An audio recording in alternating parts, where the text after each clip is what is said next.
अगर वो दिन दूर नहीं है जी, वो दिन दूर नहीं है कि वहां पर भी भारतीय जनता पार्टी की सरकार आएगी और हम इसको कड़ाई से रोकेंगे। I am predicting BJP doing better than TMC in all likelihood. Be ready for a surprise result coming from Bengal in favor of BJP. আর যখন নৌকা ফুটা হয় জল ওঠে না, কেউ বাঁচাতে পারবে না, কেউ বাঁচাতে পারবে না। এ তো ট্রেন ছেড়ে গেছে, ট্রেন ছেড়ে গেছে, বাংলায় ডবল ইঞ্জিন আসছে। When I'm saying that BJP is making a, BJP will emerge probably as the single largest party in Lok Sabha, sometimes we are like this. People will say, oh, you are an agent of BJP, and that's why you're saying. And if I'm not saying this, then I would not be honest as a professional. But because I'm not a party spokesperson who has to say just what party wants. But that's the fact. Mamata ব্যানার্জির এই ফুটা নৌকাতে কেউ আর উঠবে না, নিশ্চিন্ত থাকুন। এবং পশ্চিমবাংলায় যে সংখ্যক আসন এবারে বিজেপি জিততে চলেছে, তারপরে আমার তো মনে হয় 1.5 বছর অপেক্ষা করতে হবে না, অতি শীঘ্র বিধানসভার ভোট হবে। I'm sure in Bengal tomorrow, once the news is published, every TMC will say now he has become the true BJP agent and all. But you'll see the result. I see BJP making a huge comeback in Bengal, which is disappointing from if you are a TMC supporter, because in 2021 BJP was butchered electorally in Bengal. It's just that they have not been able to maintain the tempo. They have allowed BJP to make a comeback, and I see very tough times for TMC in Bengal. এবং আমি শুধু আমার কর্মীদের বলবো, জেতার পরে মাথা ঠান্ডা রাখতে হবে। তৃণমূলের মতো কেউ যেন কোথাও মানুষের সঙ্গে খারাপ ব্যবহার না করে, বিজেপির এটা নীতির মধ্যে পড়ে না। আপনারা একটু আমাদের কথা শুনুন। বাংলাতে ডক্টর শ্যামাপ্রসাদ মুখার্জির বাংলায় ডবল ইঞ্জিন আমরা করব।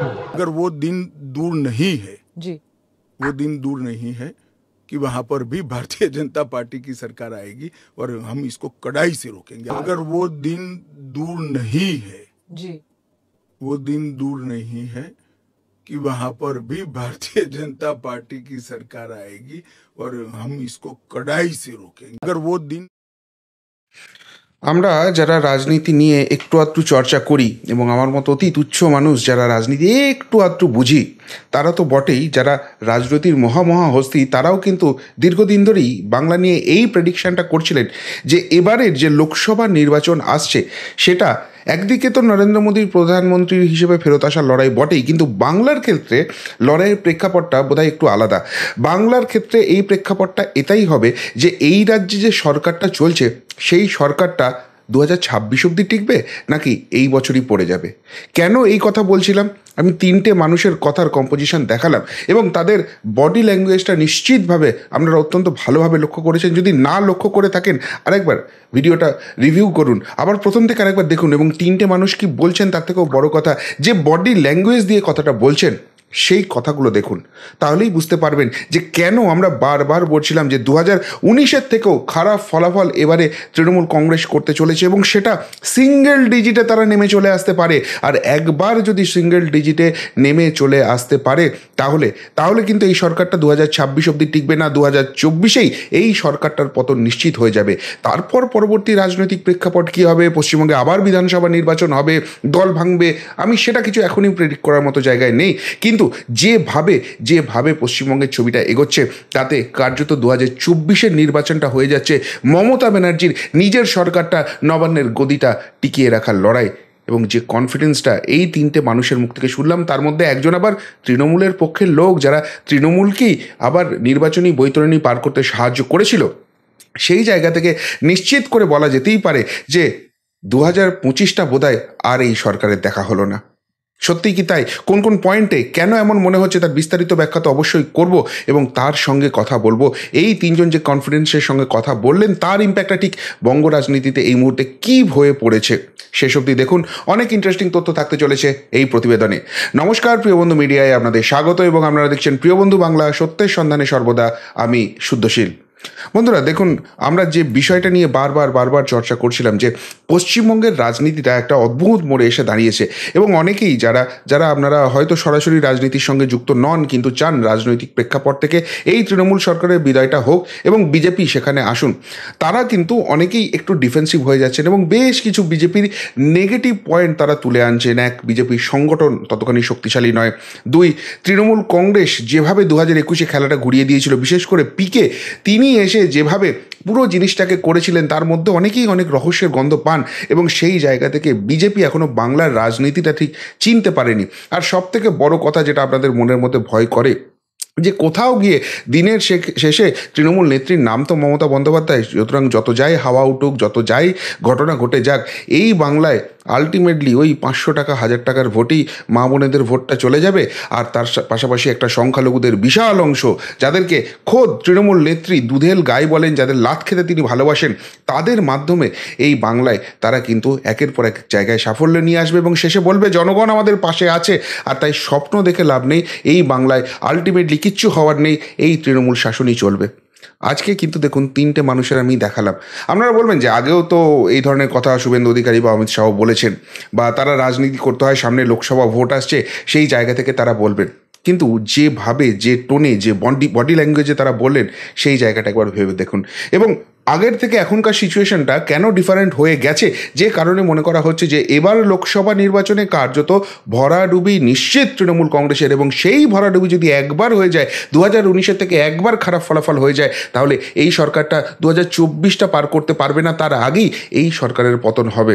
তার এক এবং একমাত্র কারণ আমি বলতে পারি দুর্নীতি।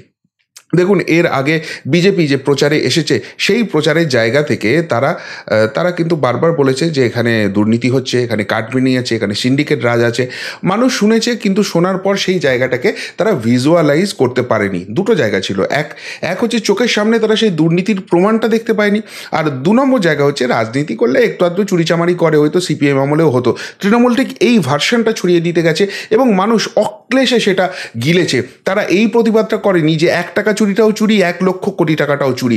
তুমি যদি 1 টাকাও চুরি করে থাকো, তুমি তাহলেও চোর, আর যে 1 লক্ষ কোটি টাকা চুরি করেছে সেও চোর। ও বড় চোর, তুমি ছোট চোর, কিন্তু দিনের শেষে তোমরা চোর, আর চোরেদের একটা ভোটও নয়। এই কথা মানুষ বলতে পারেনি। মানুষ নিজে ভুলেছিল, আরে ভাই আমার তো কামাই হচ্ছে, আমি তো 500,000 পাচ্ছি, আমি তো তোলাবাজি করার সুযোগ পাচ্ছি। কিন্তু এখন একটা আস্থার জায়গা চলে এসেছে যে এই যে চুরি দুর্নীতিটা হচ্ছে, এটা তো চোখের সামনে দেখতে পাচ্ছি, এবং এই লোকগুলোকে যদি ক্ষমতায় রেখে দিই, এরা তো এবার কিডনিটা চুরি করে নিয়ে চলে যাবে। এই ভার্সন যখন আমরা সমীক্ষা করতে যাচ্ছি, রাস্তাঘাটে মানুষের কথাই শুনতে পাচ্ছি। এবং সেই চুরি দুর্নীতির থেকেও যেটা ব্রহ্মাস্ত্র হিসেবে আছড়ে পড়ছে, সেটা হচ্ছে সন্দেশখালীর ঘটনা। অনেক মহিলা প্রকাশ্যে এসে মুখ খুলছেন যে না এদেরকে মেনে নেওয়া যায় না, এরা ওই 500 টাকা ভাতা দিয়েছে তো কি হয়েছে, এ তো বিজেপির সরকারও বিভিন্ন জায়গায় ভাতা দিচ্ছে শুনছি, আসামে দেয়, মধ্যপ্রদেশে দেয়, এর থেকে বেশি টাকা দেয়। এমনকি শুভেন্দু অধিকারী যে কথাটা বলেছেন যে পশ্চিমবঙ্গে এলে আরও দেয়া হবে, আরও বেশি লক্ষ্মীর ভাণ্ডার দেওয়া হবে, অর্থাৎ এই যে প্রোপাগান্ডাটা চলছিল যে বিজেপি যদি আসে, আমরা যদি না আসি, তাহলে কিন্তু তোমাদের সমস্ত ভাতা বন্ধ হয়ে যাবে, মানুষ কিন্তু এটা বিশ্বাস করে না। কেন? তারা জানে, খুব ভালো করে বুঝতে পারে, তারা বুদ্ধিমান, যে এরা ক্ষমতায় এসে যদি এই ভাতাগুলো বন্ধ করে দেয়, এদের সরকারটাও তো পড়ে যাবে। এদের যখনই অল্টারনেটিভ ইনকামের জায়গা দেবে না, শুধু ভাতা দিয়ে চলবে, সেইখানে ভাতা বন্ধ হয়ে যাচ্ছে, অল্টারনেটিভ ইনকাম নেই, আমি খাবো কি দিনের শেষে? সরকারটাকে আমরাই ফেলে দিতে পারি। এবং এই কনফিডেন্সটা মানুষের মধ্যে দেখছি খুব বিল্ড আপ হচ্ছে, যে বাম জামানা অত্যন্ত শক্তিশালী মনে হয়েছিল, কোনোদিন যাদের পতন হবে না, তাদেরকে আমরা আমাদের ভোটটা দিয়েছিলাম এবং তাদেরকে হটিয়েছিলাম। তাহলে এই তৃণমূলও এখন এমন জায়গায় গেছে, আমরা যদি ভোটটা ঠিকঠাক করে দিই, যেভাবে কেন্দ্রীয় বাহিনী আসছে, যেভাবে নির্বাচন কমিশন কাজ করার চেষ্টা করছে, এদেরকেও আমরা হটাতে পারি। তাহলে আগামী দিনে বিজেপি এসে বাংলার ক্ষতি করবে বলছে, সেই বিজেপি সেও তো অন্য রাজ্য থেকেও যাচ্ছে। বিজেপি যদি সেখানে ঠিকঠাক কাজ করতে না পারে, অন্য রাজ্য থেকে তো বিজেপি ক্ষমতা থেকে যাচ্ছে, তাহলে আমরা যদি প্রবল প্রতাপশালী বাম জামানাকে সরাতে পারি, প্রবল প্রতাপশালী তৃণমূল জামানা শেষ করতে পারি, আমরা বিজেপিকেও শেষ করবো যদি বিজেপি এখানে পারফর্ম না করে। কিন্তু আমরা তো সবাইকে দেখে নিয়েছি, কংগ্রেস জামানা দেখে নিয়েছি, বাম জামানা দেখে নিয়েছি, তৃণমূল জামানা দেখছি, সব জায়গায় আমাদের টেস্ট করা হয়েছে। টেস্ট করা হয়নি বাংলার মাটিতে এখনো বিজেপি, তাহলে বিজেপিকে একটা সুযোগ কেন দেব না? এবং তার থেকেও বড় কথা, যেটা একটা মধ্যবিত্তের ভোট, যেটা এবারে কিন্তু বড় ফ্যাক্টর হতে চলেছে, যারা কিন্তু 2021-এও একটা দোদুল্য মনতায় ছিল এবং কোথাও গিয়ে সামাও তারা তৃণমূলকে ভোটটা করে দিয়েছিল, কেননা বিজেপির সেই মুখটা তারা দেখতে পাচ্ছিল না যে পশ্চিমবঙ্গ চালনা করা হবে, বা সত্যি বিজেপি বাংলার মাটিতে কতটা কি রাজনীতিটা বুঝবেন, এই জায়গায় যারা দোনামোনায় থেকে যারা ভোটটা করেছিলেন তারা কিন্তু সকলেই হাতটা কামড়াচ্ছেন। তৃণমূলকে ভোটটা দিয়েছিলেন, কিন্তু সেই বড় অংশের মানুষ এবার কিন্তু উল্টো দিকে ভোট করবে। এবার আপনারা বলবেন যে এই ভোটে কি এসে যায়, মূল ভোটটা তো হবে ওই 500 টাকা 1000 টাকার খেল। ওই দিনের শেষে ভোটের আগের দিন ঠিক মদ মাংস খাইয়ে দেওয়া হবে, হাতে 500 টাকার নোটটা গুঁজে দেওয়া হবে এবং ঠিক নড়তে নড়তে গিয়ে তারা তৃণমূলের বাটনটা চেপে দিয়ে আসবে। হ্যাঁ, সেই অঞ্চলে সেইভাবে ভোট হবে, কিন্তু সেই ভোটটা যাতে না হয় সেটা তো বিরোধী দলকে দেখতে হবে, সেটা সম্পূর্ণরূপে তাদের ব্যাপার, কিন্তু ফাইনালি তারাই কিন্তু ডিসাইডিং ফ্যাক্টর হবে না। এই বাংলায় ডিসাইডিং ফ্যাক্টর মূলত 3টি সেগমেন্ট থেকে হতে চলেছে এবং সেই 3টি সেগমেন্টই কিন্তু পুরোপুরি তৃণমূলের থেকে মুখ ফেরাতে শুরু করেছে। দুটো তো পুরোপুরি সরিয়েছে, একটা প্রায় অর্ধেকটা সরিয়ে নিয়েছে এবং সেইখানেই কিন্তু ভরাডুবিটা হবে। নাম্বার 1 সেগমেন্ট হচ্ছে মহিলা ভোট। এই যে মহিলা ভোট, তারা কিন্তু এবার কার্যত ডিসাইড করে নিয়েছে যে আর তৃণমূলকে ভোট নয়, তাদের 70 to 80% এবার তৃণমূলের ভোট বাক্স থেকে বেরিয়ে যেতে পারে, এমন একটা সম্ভাবনা রাজনৈতিক পর্যালোচনা করতে গিয়ে উঠে আসছে। সন্দেশখালী কাণ্ড কার্যত তাদের নাড়িয়ে দিয়েছে এবং যেভাবে সোশ্যাল মিডিয়া জুড়ে এর খবরগুলো তারা চোখের সামনে দেখছেন, সেখানকার মা বোনেদের কান্না শুনছেন, চমকে চমকে উঠছেন, গায়ের রোম খাড়া হয়ে যাচ্ছে। এতখানি খারাপ কেউ করতে পারে? এবং এরা ক্ষমতায় এলে এটা তো বৃহত্তর প্রেক্ষাপটে আজকে আমার বাড়িতে হয়নি, কালকে আমার বাড়িতেও হবে, এই ভয়টা থেকে কিন্তু মহিলা ভোট সরছে। 2 নম্বর, সংখ্যালঘু ভোট, যাদেরকে দিদিমণি বলেন একদম দুধেল গায়ে, তাদের লাত খেতেও তিনি রাজি আছেন। তারাও বুঝতে পারছেন যে আমাদেরকে শুধুমাত্র এখানে ভোট মেশিন হিসেবে ইউজ করা হচ্ছে এবং মুখে যতই বড় বড় কথা বলুন তিনি যে আমাদেরকে রক্ষা করবেন, জান দিয়ে দেবেন, এই করবেন ওই করবেন, আলটিমেটলি তার কোনো ক্ষমতা নেই। সিএএ ফাইনালি তো করে দিল বিজেপি সরকার, কি করতে পারলেন তিনি? আটকাতে পেরেছেন? যখন প্রথম সিএএ হয়েছিল, ট্রেন চালানো থেকে শুরু করে অনেক কিছু ঘটনা ঘটেছিল, কিন্তু তার আলটিমেট ইম্প্যাক্ট কী হয়েছে? সিএএ কি আটকাতে পেরেছেন? সুতরাং আলটিমেটলি তার কোনো জায়গা নেই। এবং সব থেকে বড় কথা যেটা তার এগেনস্টে যাচ্ছে, যে আপনার দলটা যারা করে তাদেরকে ধরে ধরে জেলে পুরে দিচ্ছে। আপনি একটা জায়গাও স্বীকার করছেন না যে আপনার ভুল হয়েছিল, আপনি জানতেন না এরা চোর, এরা দুর্নীতিবাজেরা, ফেরেববাজেরা, চিটিংবাজেরা, বাংলাটাকে লুটেছে। আপনি বারবার বলেছেন এরা রাজনৈতিক প্রতিহিংসা করে। তো রাজনৈতিক প্রতিহিংসা করে আপনার দলের বাঘা বাঘা নেতাদের জেলে পুরে দিচ্ছে, এত দিন ধরে পুরে রেখে দিচ্ছে, আপনি তো বার করতে পারছেন না। আর তাই সত্যিই যদি বাংলা থেকে সিএ করে, এনআরসি করে আমাদের তারাইও, আপনি কোন ক্ষেতের মূল আপনি কিভাবে বাঁচাতে পারবেন? আপনি নিজেকে রক্ষাকর্তা হিসেবে, রক্ষাকর্ত্রী হিসেবে প্রমাণ করার চেষ্টা করছেন, কিন্তু আদতে আপনার শক্তি হচ্ছে কাঁচকলা, কিচ্ছু করতে পারবেন না। যদি কিছু করতে পারে সেটা বিজেপিই করতে পারবে। বিজেপি যদি সত্যিই করতে পারে তাহলে আপনার সঙ্গে কেন থাকবো? তাই এইটা ছেড়ে দিন যে তৃণমূলকে যারা পছন্দ করছে না, যে সংখ্যালঘু মহল, তারা বামফ্রন্ট বা কংগ্রেসে চলে যাচ্ছে, তৃণমূল থেকে মুখ ফেরাচ্ছে, তারা সরাসরি বিজেপির দিকে যাচ্ছে। এবার একটা মজার ইকুয়েশন এখানে হচ্ছে, 2021-এর যে সংখ্যালঘু ভোটটা পুরোপুরি বিজেপি তৃণমূলের দিকে কনসলিডেট হয়েছিল, যেটা প্রায় 31-32%, সেইখান থেকে যদি 1% ভোট বিজেপির দিকে সুইচ করে, 1%, কিন্তু আদতে 2% সুইচ করছে। কি করে? কেননা সেই ভোটটা তৃণমূলের 1% কমছে। তৃণমূল ধরুন টোটাল 48% ভোট পেয়ে আছে, তার মধ্যে 31% বা 32% হচ্ছে সংখ্যালঘু ভোট, 1% বিজেপির দিকে সুইচ করে গেল, তাহলে তৃণমূলের ভোট নেমে এলো 47%-এ। এদিকে বিজেপি দাঁড়িয়ে আছে 38%-এ, তাহলে 38% আর 48%-এর গ্যাপটা কত? 10%। এখন তৃণমূলের ভোট 1%, সংখ্যালঘু ভোট কমেছে, তারা নেমে এলো 47%-এ। আর এখানে কত পার্সেন্ট হলো বিজেপির ভোট? সেটা সরাসরি বিজেপির বাক্সে এলে 39%। 47 থেকে 39% বাদ দিলে কত হয়? 8%। অর্থাৎ যে 10%-এর গ্যাপটা হলো, 1% সংখ্যালঘু ভোট বিজেপির দিকে আসা মানে পার্সেন্টেজটা 8%-এ দাঁড়িয়ে আসবে। কতখানি ভয়াবহ জায়গায় তৃণমূল সেই জায়গাটায় দাঁড়িয়ে আছে। আর 3 নম্বর, যেটা সব থেকে গুরুত্বপূর্ণ, যেটা ক্রমশ ভাসিয়ে দেওয়ার চেষ্টা করছিল তৃণমূল কংগ্রেস, যে এই রাজ্যে বিজেপিকে মানুষ রিজেক্ট করছে, সেটিং তত্ত্ব আছে, বা কোথাও গিয়ে একটা নরেন্দ্র মোদী, অমিত শাহ ফাইনালি এখানে কিছু করতে পারবেন না, তদন্ত যেগুলো হচ্ছে, গ্রেপ্তারি সেখানে ঠিকঠাক হচ্ছে না, মানুষ মনমরা হয়ে যাচ্ছে, ফলে বামফ্রন্ট কংগ্রেস কিন্তু এবার ভালো ফল করবে। হ্যাঁ, বামফ্রন্ট কংগ্রেস ভালো ফল করবে। কোথায় করবে? ওই সংখ্যালঘু এলাকাতেই করবে।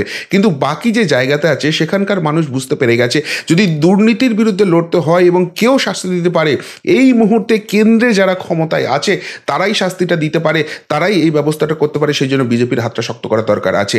বামফ্রন্ট কংগ্রেস কখন তাদেরকে শাস্তি দিতে পারে, কখন দুর্নীতির বিরুদ্ধে লড়তে পারে একটাই জায়গা থেকে, যখন এই রাজ্যে তারা ক্ষমতায় আসবে। কিন্তু এই রাজ্যে এই তৃণমূলের বিরুদ্ধে লড়াই করে তারা ক্ষমতায় আসবে, তারপর তৃণমূলকে শাস্তি দেবে। কবে রাম রাজা হবে তবে সীতা বনে যাবে, ওই জায়গায় গিয়ে লাভ নেই। আর এদের নতুন করে বলার কিছু নেই। একটা লড়াই চলছে, এই 13 বছর 14 বছর ধরে যে লুটপাটটা চলেছে, অবাধে লুটপাটটা চলেছে, সেটা সত্যিই 13 মাস 14 মাসে সম্ভব নয়। হ্যাঁ, বেশ কিছু গ্রেপ্তার হয়েছে, আরও কিছু গ্রেপ্তার হলে খুশি হব, কিন্তু সেই গ্রেপ্তার যে হবে না, একদম পুরোপুরি জলের মতো সেটিংটা বোঝা যাচ্ছে, তাদেরকে রক্ষা করা হচ্ছে, সেই জায়গাটা কিন্তু নয়। আর এই জিনিসগুলো যত স্পষ্ট হচ্ছে, মানুষ কিন্তু তত বেশি কনসলিডেট হচ্ছে। এবার আর কিন্তু ধর্মের ভিত্তিতে ভোটটা হচ্ছে না, এবার ভোটটা হচ্ছে ন্যায় বনাম অন্যায়ের বিরুদ্ধে, চুরি দুর্নীতির বিরুদ্ধে, যারা চুরি দুর্নীতিটা আটকাতে পারে তাদের ভোট।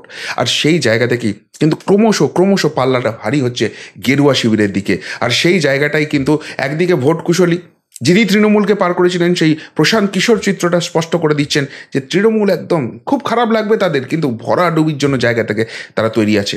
আর অন্যদিকে শুভেন্দু অধিকারী থেকে অমিত শাহ, তারা ইঙ্গিতটা দিচ্ছেন যে 24-এর লোকসভা ছেড়ে দাও, সেখানে তো মারাত্মক ফলাফল হচ্ছে, আমরা বাংলার পালস বুঝেছি, বাংলা আমাদের দুহাত ভরে আশীর্বাদ দেবে। আর যদি সেটা হয়, আমি বলছি কর্মীদের এখন থেকে সংযত থাকতে, তৃণমূল যেটা করেছিল সেটা করো না। এই সরকার বেশি দিন টিকবে না, এই সরকার বেশি দিন টিকবে না। এই যে টোনটা সেট হচ্ছে, তৃণমূল কর্মী সমর্থকরা তারা কিন্তু পুরো ব্যাপারটা বুঝতে পারছেন। এটা কোনো হাওয়ায় ভাসানো পলিটিক্যাল এজেন্ডা নয়, এটাই ভবিতব্য। আর এই জায়গায় যত স্পষ্ট হচ্ছে, ততই যেন শাসকের পতনটা নিশ্চিত হয়ে যাচ্ছে। আপনারা কি বলবেন? এই নিয়ে যদি কিছু বলার থাকে অবশ্যই কমেন্ট বক্সে কমেন্ট করে জানাবেন। এমনকার মতো এখানেই শেষ করলাম, ফেরত আসছি নতুন প্রতিবেদন নিয়ে খুব তাড়াতাড়ি। ভালো থাকবেন, সাথে থাকবেন, পাশে থাকবেন। নমস্কার।